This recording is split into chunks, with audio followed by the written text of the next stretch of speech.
Hello my dear YouTube families, happy new year to all of you. आप सभी को आज नए वर्ष की हार्दिक शुभकामनाएं और आप सभी का तहे दिल से धन्यवाद कि आप लोग मेरे साथ बने हुए हैं। और आप सभी के प्यार और सपोर्ट से आज मेरे यूट्यूब पे 5000 सब्सक्राइबर्स पूरे हो गए हैं और ये सब्सक्राइबर्स से नहीं बल्कि मेरी फैमिलीज़ हैं। Hello my dear YouTube families, आप सभी को मेरी तरफ से नव वर्ष की हार्दिक शुभकामनाएं। Happy new year to all of you और thank you so much my 5K YouTube families. 5K plus अब यूट्यूब फैमिलीज़ हो गई हैं। जल्दी मुझे ऐसा लगता है कि मेरा 10K प्लस कंप्लीट हो जाएंगे YouTube family. So thank you so much, आपका प्यार और सपोर्ट है जो मुझे इतने आगे लेके जा रहा है। सो आप सभी को मेरी तरफ से हैप्पी न्यू ईयर, सभी यूट्यूब फैमिलीज़ को। और आप सभी का ये साल बहुत अच्छा जाए, आप लोग सिलेक्शन पा जाओ, अपना जो है गोल कंप्लीट कर लो, अपना गोल पा जाओ, आपकी हर एक विश पूरी हो गाइस। आपके फैमिली मेम्बर्स सबको हैप्पी न्यू ईयर गाइस मेरी तरफ से।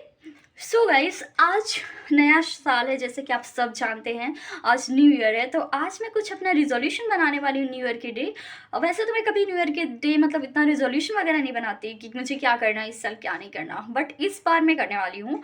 और क्योंकि मुझे जो है ना इस बार कुछ ये ईयर डिफरेंट चाहिए अदर ईयर से। इस साल मैं सोच रही हूँ कुछ न्यू चीज़ें की जाए, कुछ एक्स्ट्रा किया जाए, कुछ क्रिएटिव किया जाए। सो मैं अपना रिजोल्यूशन बनाने वाली हूँ और ये सारी चीज़ें स्टडी से ही रिलेटेड होने वाली हूँ। स्टडी में मैं क्या क्या करने वाली हूँ आज सारी चीज़ें मैं आप सबको दिखाऊंगी। आज पूरा डे मैं किस तरीके से स्पेंड करने वाली हूँ, क्या क्या पढ़ने वाली हूँ और स्टडी से रिलेटेड मैं क्या क्या चीज़ें बनाने वाली हूँ, अपना रिजोल्यूशन में क्या क्या चीज़ें उसमें ऐड करने वाली हूँ, सब चीज़ें मैं आप सभी को दिखाऊंगी। और ये मेरा कैसा होगा वो तो आगे हम लोग देखेंगे ही, बट हाँ आज का डे आप सभी के साथ मैं पूरा शेयर करूंगी कि आज का डे मेरा कैसा होता है। So keep watching guys and अगर नए हो चैनल पे तो गाइस, सबसे पहले मैं जाती हूँ भगवान का दर्शन करने के लिए और ये है मेरे घर का मंदिर। और ये मंदिर बना हुआ है मतलब लकड़ी से और काफ़ी खूबसूरत मंदिर है गाइस, हमारे घर में ही बना हुआ है लकड़ी का मंदिर और बहुत अच्छा है गाइस। यहाँ पे मोर पंख वगैरह भी रखा हुआ है और यहाँ पे शिव पार्वती जी का आज हमारे घर पे पूजा हुआ है। क्योंकि गाइस आज न्यू ईयर है तो न्यू ईयर के दिन हम लोग ऐसे पार्टी वगैरह नहीं करते, बस भगवान का पूजा करते हैं क्योंकि आज शुभ दिन है। तो ऐसे भगवान के पास ही हम लोग बिताते हैं, भगवान का आशीर्वाद लेके ही। और मैंने जो है पूजा कर लिया है अपना और आरती वगैरह हम लोग का हो गया है। सो गाइस, अभी बज रहे हैं सुबह के 4 और मैं जा रही हूँ पीने गर्मा गर्म चाय। और ये देखिए मेरी टी है। और गाइस मतलब चाय के बिना तो एकदम मॉर्निंग ही अधूरी रहती है। पहले चाय पीती हूँ, इसके बाद अपना रिजोल्यूशन बनाऊँगी कि मुझे अब इस पर क्या क्या करना है और क्या क्या चीज़ें करनी है, कौन कौन से एग्ज़ाम्स देने हैं, क्या क्या पढ़ना है, नॉवेल्स पढ़ना है या क्या कब पढ़ना है, सब चीज़ें मैं बनाऊँगी। और ये सारी चीज़ें गाइस ऐसा नहीं होने वाला है कि मुझे क्या शॉपिंग करना है, क्या वो करना है, बाकी मतलब जैसे सब लोग करते हैं ये सब नहीं होने वाला है। बस मैं स्टडीज़ रिगार्डिंग अपना जो है रिजोल्यूशन बनाऊँगी कि मुझे स्टडी में एक्स्ट्रा क्या करना चाहिए और अपना मतलब गोल को अचीव कैसे करना है। सारी चीज़ें गाइस आप सभी के साथ शेयर करूँगी। तो गाइस ये रहा मेरा रिजोल्यूशन न्यू ईयर का और मैं अभी आप सभी को बता रही हूँ कि मुझे मतलब इस बार क्या क्या करना। सो गाइस ऐसे ही मैं बैठे बैठे अपना रिजोल्यूशन बना रही थी और मेरा रिजोल्यूशन बन के रेडी हो चुका है। अभी इसको तो मैंने ऐसे रफ शीट में बनाया है बट अच्छे तरीके से मैं अपनी डायरी में बना दूँगी। एक डायरी है मेरी जिसमें मैं पोएम्स वगैरह खुद से लिखती हूँ, तो उस डायरी में मैं जो है उसको इस रिजोल्यूशन को अच्छे तरीके से लिख लूँगी। और गाइस सब मुझे मतलब इस बार मैं कभी ना किसी न्यू ईयर पे ऐसे कोई रिजोल्यूशन वगैरह मैं नहीं बनाती क्योंकि मैं बिलीव नहीं करती। मैं ये बिलीव करती हूँ कि हर एक साल आपका नया है, हर एक दिन आपका नया है। और मतलब नया साल में 12 बजने के बाद आप लोग ये मान लेते हैं, सभी लोग ये मान लेते हैं कि बिना कुछ चेंज हुए ही सब कुछ चेंज हो चुका है। बस एक कैलेंडर चेंज होता है नए साल पे और कुछ चेंज नहीं होता गाइस। जब तक मतलब एक इंसान खुद को चेंज नहीं करता तब तक तो मुझे नहीं लगता कि कोई न्यू ईयर आता भी है। यानी अगर आप खुद को चेंज कर रहे हैं, आपके अंदर कैपेसिटी है कि आप खुद के थिंकिंग को चेंज कर रहे हैं, खुद के जो आपके एंगर इश्यूज़ हैं या आपके जितने भी इश्यूज़ हैं उसको चेंज करें, आप अपने थिंकिंग को चेंज करें, पॉजिटिव वे में लाएं नेगेटिव से। तो ये सारे चेंजेस अगर आप खुद में करते हैं पॉजिटिव चेंजेस तो वो आपके लिए एक नया चीज़ है।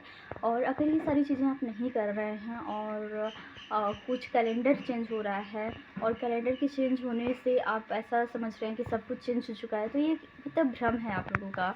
ऐसा मतलब एक इंसान के अंदर भ्रम पैदा हो गया है कि कैलेंडर चेंज हो रहा है तो सब कुछ चेंज हो गया, सब नई नई चीज़ें हैं, तो ऐसा कुछ नहीं है गाइस। और मैं इन सब चीज़ों पे बिलीव नहीं करती। लेकिन मैंने इस साल जो है कुछ बनाया हुआ है रिज़ॉल्यूशन कि इस साल मुझे वैकेंसीज़ क्या-क्या करनी है। मतलब ये सारी चीज़ें मैं नहीं बनाई हूँ कि मुझे इस साल जो है सक्सेस पाना है, क्या पाना है, क्या खरीदना है, क्या करना है, ये सब नहीं, बस स्टडी से रिलेटेड है।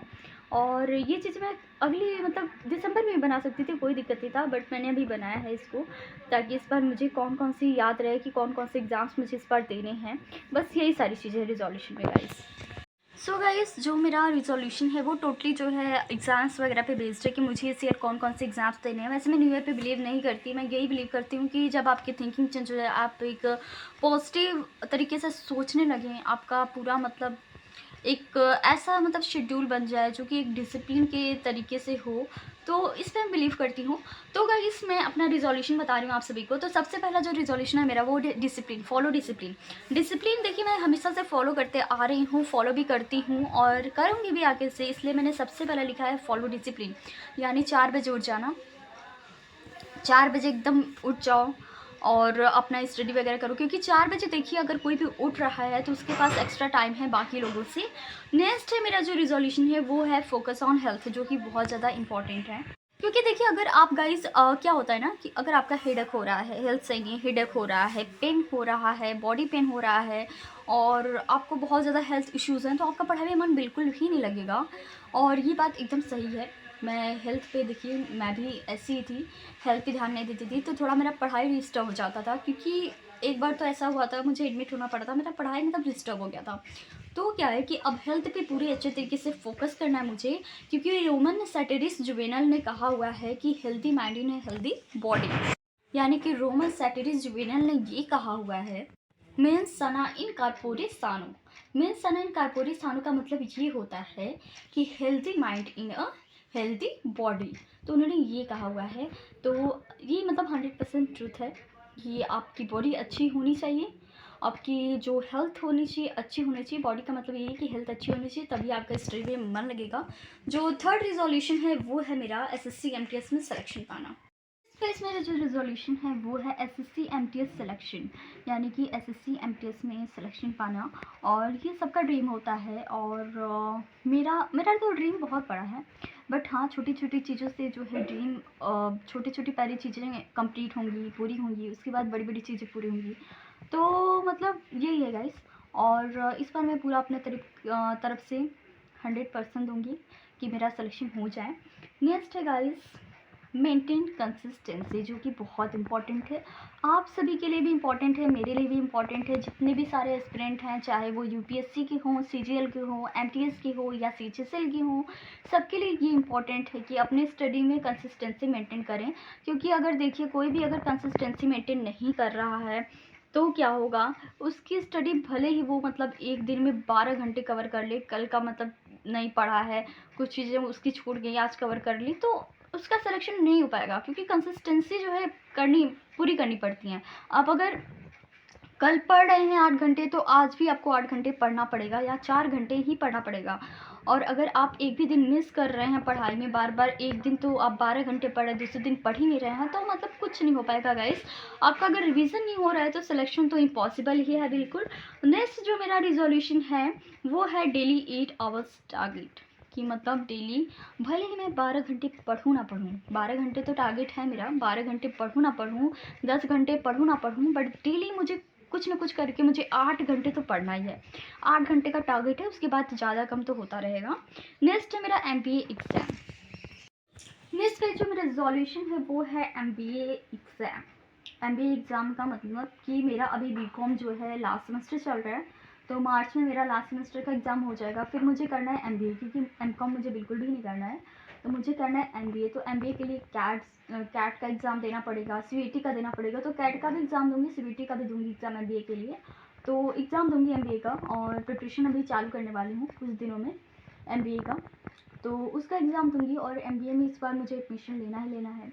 और एमबीए के साथ साथ यहाँ पे मैंने एलएलबी एग्ज़ाम भी लिखा हुआ है, क्योंकि देखिए एलएलबी का भी एग्ज़ाम दूंगी, एमबीए का भी दूंगी एंट्रेंस एग्ज़ाम, जो निकला वही करूँगी। और कुछ लोग ये कह रहे थे कि दो तरफ क्यों जा रही हो, तो मैं दो तरफ नहीं जा रही हूँ गाइस। क्योंकि अगर मेरा एमबीए में सिलेक्शन नहीं हुआ, मान लीजिए एमबीए का इस बार नहीं निकला, तो मैं एलएलबी कर लूँगी, क्योंकि एलएलबी में मुझे 100% श्योर हूँ कि एलएलबी में मुझे एडमिशन मिल जाएगा इजीली, क्योंकि मुझे पता है और मेरे ही कॉलेज में मुझे एलएलबी में एडमिशन मिल जाएगा, उसका कोई प्रॉब्लम नहीं है। बट ये जो पोस्ट ग्रेजुएशन है एमबीए, इसमें जो है मुझे थोड़ा मेहनत करना पड़ेगा, और इस बार मैं सिलेक्शन लेके रहूँगी और एमबीए का मैं कॉलेज वगैरह ज्वाइन करूँगी इस बार और एग्ज़ाम दूँगी। तो एलएलबी तो मैं यूँ ही एग्ज़ाम दूँगी, क्योंकि अगर मान लीजिए एमबीए में कुछ नहीं हुआ तो एलएलबी कर लूँगी, क्योंकि मुझे खाली नहीं बैठना है। क्योंकि अगर कोई भी एक पोस्ट ग्रेजुएशन में मेरा निकल नहीं रहा है कुछ, तो मैं एक साल बर्बाद नहीं करना चाहती।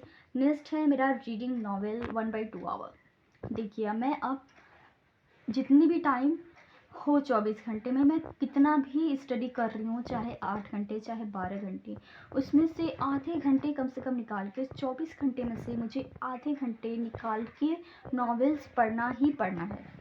कोई ना कोई नॉवेल उठा के आधे घंटे मुझे पढ़ना है, और ये मैंने जो है पढ़ती भी हूँ नॉवेल्स में और पढ़ूँगी भी। तो नॉवेल्स पढ़ना मुझे बहुत पसंद है गाइस, मैं पढ़ती भी हूँ। और हालांकि मैं अभी जो है कुछ महीनों से नॉवेल्स नहीं पढ़ रही थी, तो इस साल मेरा यही है कि हर एक दिन मुझे आधे घंटे निकाल के नॉवेल्स पढ़ना है, अलग अलग राइटर्स का नॉवेल पढ़ना है मुझे। और क्योंकि इससे देखिए गाइस नॉलेज होता है, और कोई एज नहीं होता नॉलेज का। अभी मान लीजिए मैं ये वेट करने लगी कि मेरी जब गवर्नमेंट जॉब लग जाएगी तब मैं ये करूँगी, वो करूँगी, ये करूँगी। ऐसे करते करते क्या होता है ना कि गाइस आपकी एज जो है वो निकल जाती है, आप कुछ नहीं कर पाते। तो यही एज है, आप स्टडी से रिलेटेड जो भी चीज़ें करना चाहें वो करिए, कोई रोक टोक नहीं है, आराम से करिए। और पढ़ाई में कभी पीछे नहीं हटना चाहिए गाइस। पढ़ाई में तो मैं कहती हूँ आप एक जगह नहीं, 4 जगह पढ़ो, आप कोई दिक्कत नहीं है। 4 कोर्सेज करो, 4 जगह आप एग्ज़ाम्स दो, बट हाँ आपका मन लगना चाहिए, आपके इंटरेस्ट की वो सारी चीज़ें होनी चाहिए स्टडी में। तो मेरा है रीडिंग नॉवेल्स, और अलग अलग नॉवेल्स इस बार मैं ट्राई करूँगी पढ़ने का और पढ़ूँगी। और उसके बाद है मेरा next Shrimad Bhagavat Gita in evening के टाइम पे श्रीमद् भगवत गीता पढ़ना। और मैं लेने वाली हूँ श्रीमद् भगवत गीता। मेरे पास एक छोटी सी बुक थी पॉकेट वाली, और श्रीमद् भगवत गीता की छोटी सी बुक थी, तो वो मैं थोड़ा बहुत पढ़ती थी पहले, बहुत पहले पढ़ती थी। पता नहीं, शायद मैं 10th में रही होंगी, 10th में 9th में तब पढ़ती थी, छोटी थी। और 5th क्लास में थी तब तो मतलब पढ़ती थी, मतलब ये सब पूजा वगैरह बहुत करती थी। बट इस बार इतनी बिजी हो गई ना कि मतलब टाइम नहीं मिल रहा पढ़ने का। तो इस बार मैं लूँगी श्रीमद् भगवत गीता, और श्रीमद् भगवत गीता इवनिंग में पढ़ूँगी थोड़ा बहुत। और फिर नेक्स्ट मेरा गवर्नमेंट एग्ज़ाम्स का जितना भी फॉर्म वगैरह निकलता है उसका एग्ज़ाम्स देना। एसएससी में देखिए क्या है ना प्रॉब्लम गाइस, कि सारे मतलब चीज़ें सेम रहती हैं, तो आप कोई भी मतलब प्रॉब्लम नहीं, अच्छी बात है कि मतलब आप कोई भी एग्ज़ाम दे सकते हो एसएससी में, सबका सिलेबस सेम है, थोड़ा सा अप डाउन होगा बस। और गाइस नेक्स्ट जो मेरा रिजोल्यूशन है वो आप लोगों की तरफ से पूरा होगा। जो मेरा मतलब टारगेट है इस बार कि जो मेरे यूट्यूब पे सब्सक्राइबर्स हैं वो 10K हो जाएं और इस ईयर, और नेक्स्ट ईयर जाते जाते 10K सब्सक्राइबर्स हो जाएं। और आई होप आप लोगों ने इतना प्यार दिया है तो मेरे सब्सक्राइबर्स बहुत ज़्यादा हो जाएंगे, आप मेरी यूट्यूब फैमिलीज़ बहुत ज़्यादा हो जाएंगी और 10K से भी ज़्यादा हो जाएंगी। तो आप लोग प्लीज़ सपोर्ट करिए और मेरे 10K प्लस यूट्यूब फैमिलीज़ करवा दीजिए। और क्योंकि मुझे ना इंटरेस्ट आता है गाइस, जब मतलब इतनी सारे फैमिलीज़ रहते हैं ना यूट्यूब फैमिलीज़, तो मुझे इंटरेस्ट आता है कुछ इंपॉर्टेंट चीज़ें बताने का और इंफॉर्मेशन देने का। जब कम लोग रहते हैं तो उतना मज़ा नहीं आता, बट मतलब ज़्यादा लोग रहते हैं ना बहुत अच्छा लगता है मुझे। सो गाइस आज का मेरा इतना ही रिजोल्यूशन था, और बस मतलब यही था, डिसिप्लिन फॉलो करना, हेल्थ पे फोकस करना, एमटीएस में सिलेक्शन पाना, अपनी कंसिस्टेंसी मेंटेन करना, 8 आवर टारगेट करना, एमबीए का एग्ज़ाम देना, नॉवेल्स रीड करना, फिर श्रीमद् भगवत गीता रीड करना इवनिंग में, फिर गवर्नमेंट एग्ज़ाम्स की जितने भी फॉर्म्स निकलते हैं उसके एग्ज़ाम्स देना, जैसे कि एसएससी वगैरह के हैं। तो एग्ज़ाम्स वगैरह गाइस देना चाहिए, ऐसा नहीं है कि आप बस एक ही एग्ज़ाम, तो एग्ज़ाम वगैरह देना चाहिए। इससे क्या होता है ना कि आपका स्पीड वगैरह सब, एक्यूरेसी वगैरह सब पता चलता है। सो गाइस आज के लिए इतना ही, मिलते हैं नेक्स्ट वीडियो में। ये था मेरा रिजोल्यूशन, न्यू ईयर रिजोल्यूशन। और आप लोगों का क्या टारगेट है आप लोग प्लीज़ कमेंट करके बताइएगा। और थैंक्स फॉर वॉचिंग। और चैनल को ज़रूर सब्सक्राइब कर दीजिएगा, शेयर कर दीजिएगा। अगर आप लोगों को वीडियो अच्छा लगा तो प्लीज़ चैनल को सब्सक्राइब कर दीजिएगा। Thanks for watching and once again आप सभी को मेरी तरफ से my YouTube families, my cute YouTube families, आप सभी को मेरी तरफ से हैप्पी न्यू ईयर। और जल्दी आप लोग सिलेक्शन पा जाएँ, सिलेक्शन ले लीजिए आप लोग जल्दी। So thanks for watching.